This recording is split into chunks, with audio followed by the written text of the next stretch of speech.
Isteri jenis apa awak ni? Disolayan suami masa sahur banyak alasan. Tengah hari macam ni masih mengeluh penat. Abang, tolonglah bang. Saya betul-betul kurang tidur semalam sebab kena siapkan basuhan baju. Urus rumah pun tak happy. Jangan salahkan aku kalau aku cari keseronokan kat luar.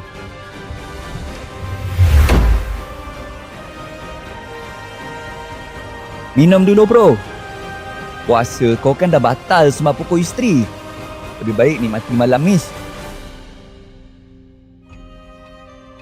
Hutang judi aku melambung. Isteri aku tak nak faham. Peninglah aku.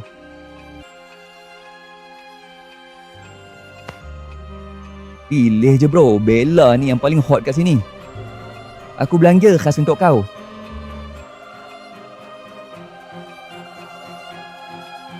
Weh Sarah, jangan termenung je. Cepat bersihkan bilik nombor 7. Tetamu istimewa dah nak masuk. Bilik mana yang paling selesa, cantik? Jangan buat aku tunggu lama.